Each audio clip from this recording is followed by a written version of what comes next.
Hey guys, I hope you're enjoying the holiday season. I'm going to tell you a Christmas story today, but it's definitely not the kind of festive tale you'd normally expect this time of year.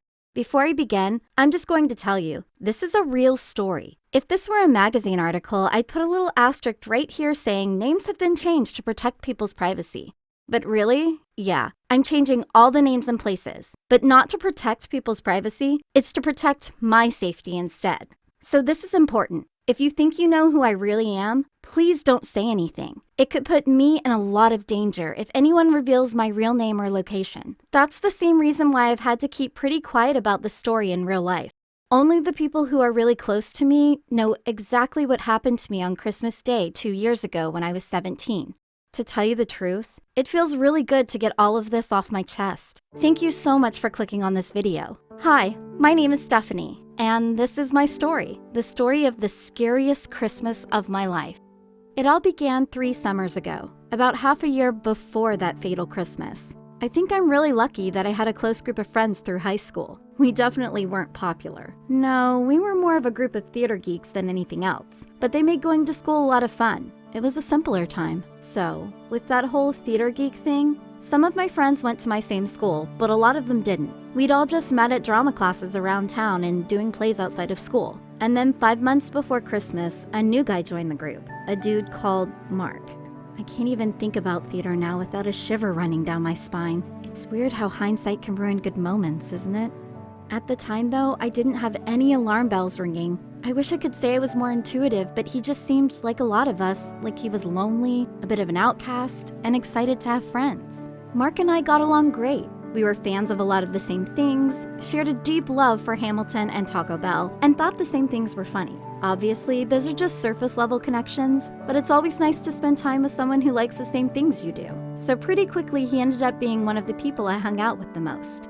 He and a girl I'd met the year before, Mira. I'd just like to make a disclaimer. I was in love with Mira, and pretty much everyone in my friend group knew I was in love with Mira. I never tried to hide it or hide that I was a lesbian, and I never, ever tried to deceive Mark into thinking I had feelings for him. I never flirted with Mark, I never kissed him. We just hung out, gave friend hugs, and shoulder punches. I just feel the need to make that clear, because some people blame me for all of this, saying I must have led him on, as if that would mean I deserved to be terrorized. Anyway, by now you're probably already guessing it. Mark started crushing on me. I mean, I didn't even notice it for the longest time. Mostly because I just don't really think about guys that way. I just forget that the feeling isn't always mutual. It's weird for me when guys are into me, because I have like 0 interest in bisexuality. And I only found out that Mark was into me because Mira pulled me aside and told me Mark was telling everyone how much he liked me.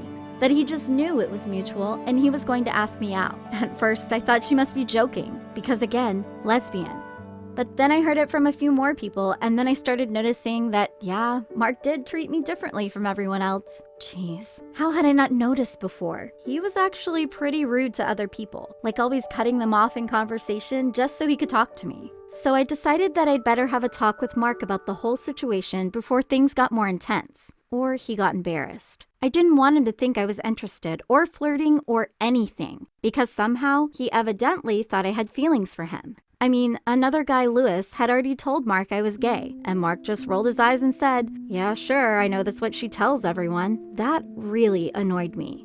So one day I pulled him aside, and I really tried to be gentle. And I straight out told him I knew what he'd been saying, and I reinforced the fact that yeah, he was a close friend of mine, but I was not interested romantically. I was starting to reconsider the close friend bit at this point, but I thought it sounded nicer. Clearly, none of this went into Mark's head at all, because he grabbed me by the face and kissed me. It was the first time I'd been kissed by a guy, and between you and me, I hope it was the last. I wrestled myself free and stared at him. What the hell, Mark? What's your problem? I didn't consent to that, and I don't want to be with you. Ever. Consider this the end of our friendship. Mark just smiled at me. He didn't even seem bothered, even though I was starting to cry. You'll come around, he said. Good night, Steph.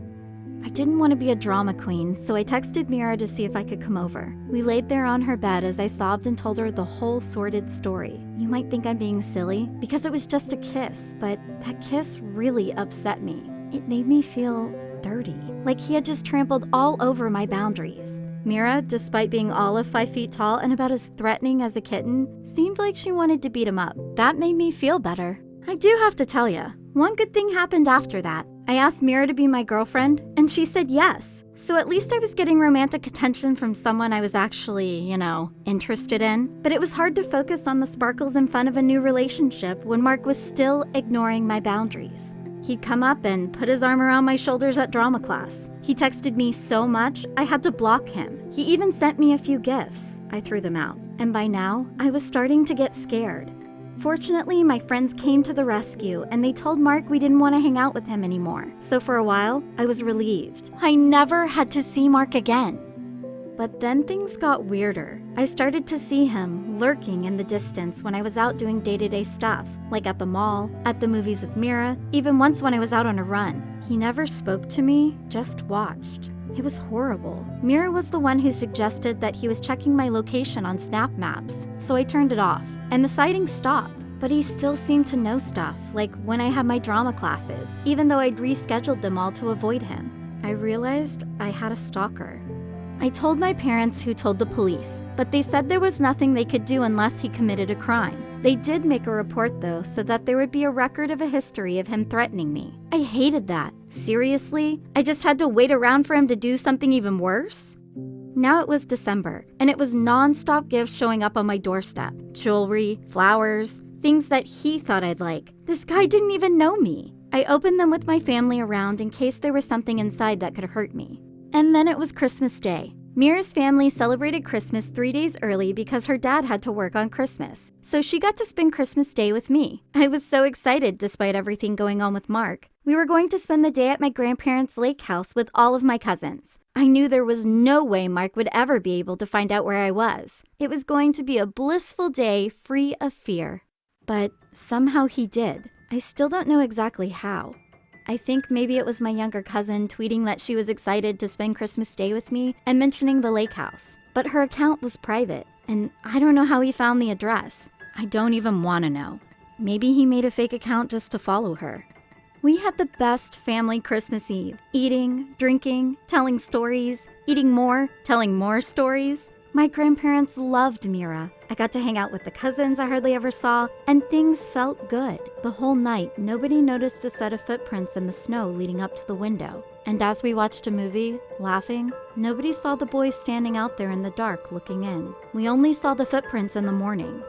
Now, I can't imagine that night without seeing a shadowy figure staring in from outside for hours and hours. So we woke up in the morning, all of us looking cute in our Christmassy pajamas, and traipsed downstairs to open presents. As soon as we got downstairs, everybody stopped cold. The whole family knew about my stalker, so they knew something was up as soon as they saw the window open, flurries of snow blowing in. And then there was the big, shiny present sitting on the living room floor by the window with a note that said, "To Stephanie, my love." I burst into tears. My grandparents called the police, and this time they were able to do something. See, now there were fingerprints on the box that had been left inside, which meant there was enough evidence to charge Mark with breaking and entering. And the box itself provided even more evidence. The police officer came to the house, opened it, and as soon as he unwrapped it, whispered, "Oh my God." There were photos. So many photos. Ones of me and Mira from a distance, ones of me and my family, and then even more disturbingly, me watching TV late at night, clearly taken from a window or inside the house. One of Mira sleeping, one of me sleeping. By now my whole body was shaking. There was a note in with the pictures too that simply said, "I'll get you, Stephanie." The officer said that he could be charged with threatening me too. Mark was back at his house trying to pretend that he had done nothing wrong when the police showed up and arrested him. Fortunately, there was more than enough evidence to prove that he had broken into the house, as well as my grandparents' security cameras showing him standing in the garden, just watching, for hours.